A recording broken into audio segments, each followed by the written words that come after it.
Bonjour, bienvenue dans l'apprentissage de ArcGIS Desktop.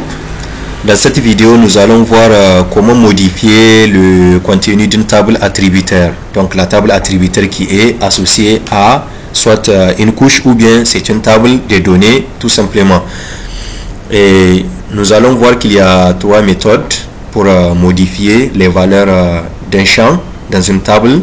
Donc il y a l'option de modification manuelle quand on est en mode édition. Il y a l'option de calculateur des champs et il y a l'option de calculateur de géométrie. Et nous allons travailler sur la couche des régions du Niger qui se trouve dans notre géodatabase personnelle du dossier de formation. Voilà, donc la couche région. Nous l'avons déjà ajoutée. Nous allons ouvrir la table attributaire. Donc nous voyons dans la table attributaire que nous avons voilà les noms de chaque région, la population en 1977, la population en 88, celle de 2001 et l'estimation en 2010. Nous avons ici aussi un certain nombre de champs qui ont été calculés à partir bien sûr de ces données initiales. Et, par exemple les accroissements de la population entre 2 années, et on a aussi les densités de la population. Ici nous avons la superficie en kilomètres carrés et là nous avons les périmètres en degrés et la surface en degrés carrés. Et pour rappel, quand vous dessinez, ça veut dire en fonction du domaine ou bien du système de coordonnées dans lequel vous travaillez, à chaque fois quand vous éditez une couche, vous créez de nouvelles entités. Dès que vous dessinez l'entité, automatiquement ArcGIS vous calcule les informations géométriques. S'il s'agit des entités polygonales, il va vous donner automatiquement le périmètre, shape length, et il va vous donner aussi shape area, à savoir la superficie. Et tout dépend du système de coordonnées dans lequel vous travaillez. Par exemple, si vous travaillez en UTM, les périmètres et la surface vous seront donnés automatiquement en mètres et en mètres carrés respectivement.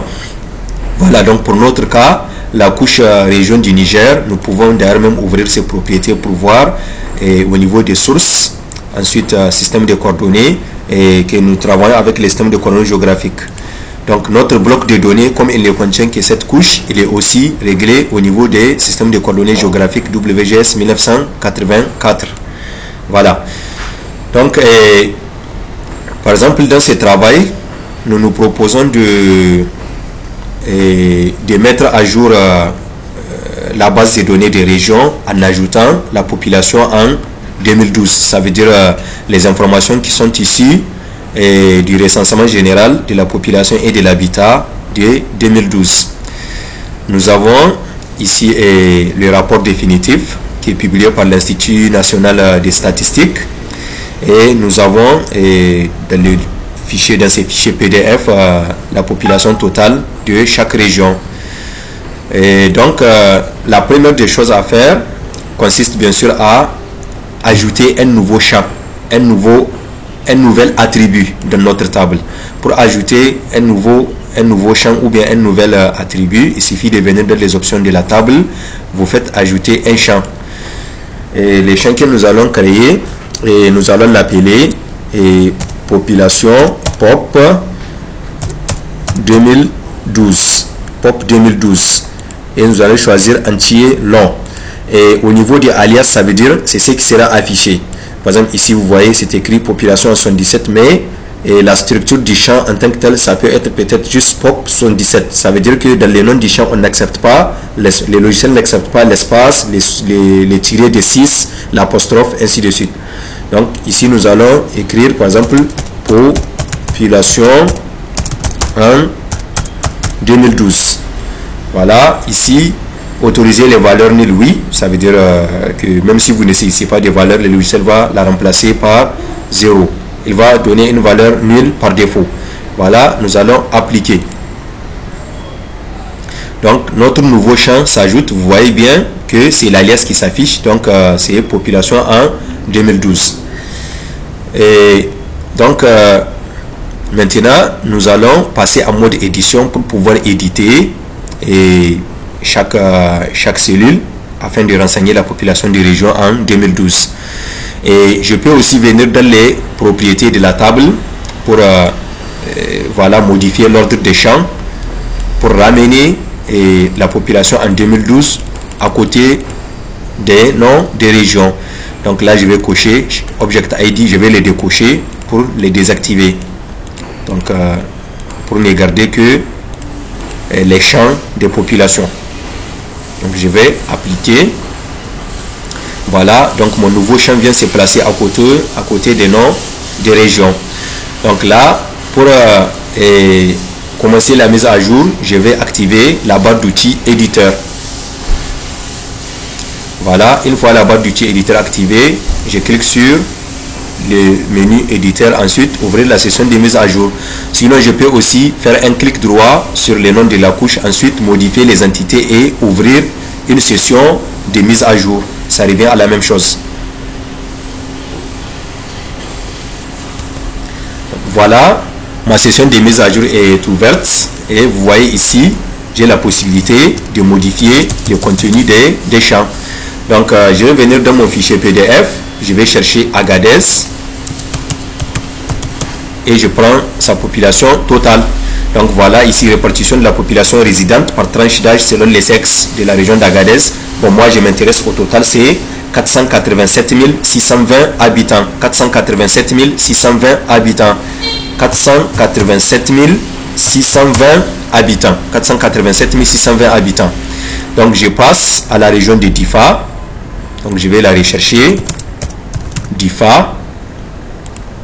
Voilà. Le total c'est 593 821. 593 800.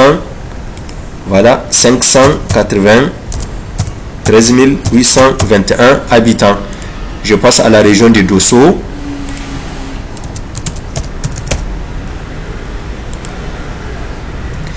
Donc la région de Dosso a 2 37 713. 2 37 613. Voilà, 2 37 713, excusez-moi. 2 37 000. Voilà, 2 37 713. Et je continue la même procédure pour toutes les régions. Voilà, donc j'ai saisi la population de toutes les régions, à savoir leur population en 2012. Donc après, je clique sur éditeur et je fais enregistrer les mises à jour. Je clique à nouveau et je fais quitter la session de mise à jour. Donc voilà, j'ai mis à jour la population de chaque région en 2012. Donc maintenant, par exemple, j'aimerais calculer la densité de la population de chaque région en 2012 au Niger. Comme j'ai un champ qui s'appelle superficie, et il me suffit simplement de faire population en 2012 divisé par le champ superficie. Et il me faudra aussi ajouter un nouveau champ que je vais appeler densité 2012. Je vais cliquer sur les options de la table. Voilà, je clique sur les options de la table, ajouter un champ que je vais appeler densité 2012 par exemple. Et je vais choisir les réels doubles. Donc je vais appeler ce champ densité en 2012 et je fais OK. Donc mon nouveau champ s'ajoute et par exemple je peux faire un calcul manuel, mais quelle est l'utilité dans ces cas même de l'utilisation des SIG, des outils d'automatisation du traitement de l'information? Par exemple, je peux prendre pour chaque région, je prends la population et je divise par la superficie de façon manuelle.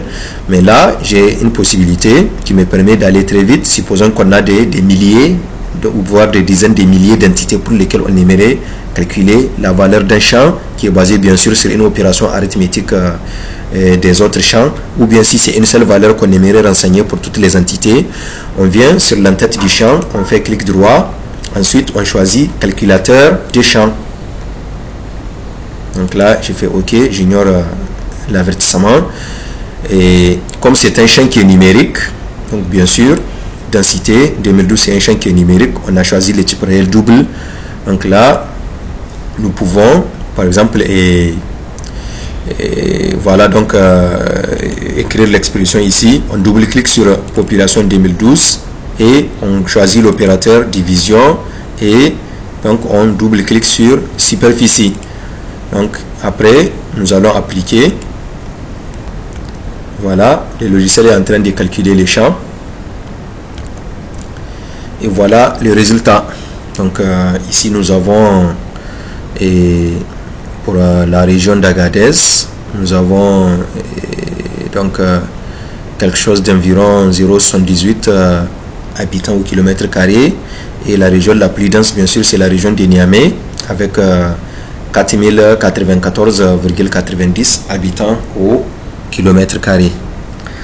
Et maintenant nous allons faire un exemple de calcul d'informations géométriques sur une entité, par exemple la superficie.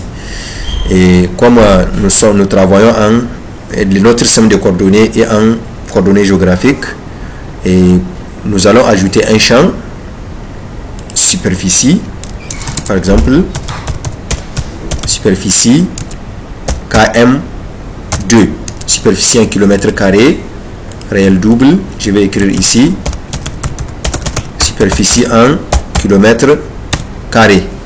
Voilà, donc nous aimerions calculer la superficie 1 km carré de chaque région. Elle est déjà calculée, mais à titre d'exemple nous allons refaire les calculs.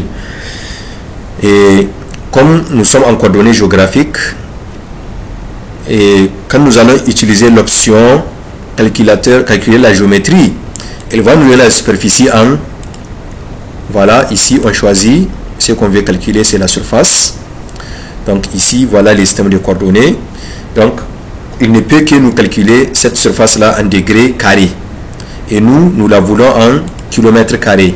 Donc nous allons reprojeter nos données en UTM et nous allons choisir UTM zone 32 nord qui est au centre du Niger, donc avec un minimum de déformation au niveau des deux autres zones, la zone 31 vers l'ouest et la zone 33 vers l'est. Nous allons venir dans les options du bloc de données. Au niveau de l'onglet système de coordonnées, nous allons prendre système de coordonnées projeté, UTM et WGS 1984, hémisphère nord. Ensuite nous allons choisir ici WGS 84 UTM zone 32 nord. Je vais l'ajouter dans mes favoris pour faciliter l'accès prochainement et j'applique. Donc là mes données sont reprojetées en UTM. Donc là je vois que les unités de la carte c'est les mètres. Donc ici je viens au niveau de mon champ, j'ai fait clic droit sur l'entête et j'ai fait calculer la géométrie, j'ai fait OK. Donc là vous voyez il y a la propriété surface, et là on me demande soit d'utiliser les systèmes de coordonnées de la source de données, à savoir les coordonnées géographiques. Ça ne va pas me donner la superficie en kilomètre carré, et là on me demande d'utiliser les systèmes de coordonnées du bloc de données, ça veut dire donc les systèmes de coordonnées dans lesquels les données ont été reprojetées. Et là je choisis mes unités. Vous voyez ici j'ai comment on appelle ça, là j'ai les décimètres carrés, l'hectare, les kilomètres carrés. Je choisis les kilomètres carrés et j'applique OK. Donc là la superficie de chaque région est calculée en kilomètres carrés. Donc c'est tout pour cette vidéo. Bon, et comme information supplémentaire, donc les calculs peuvent se faire pour juste quelques entités, tout comme il peut se faire pour toutes les entités.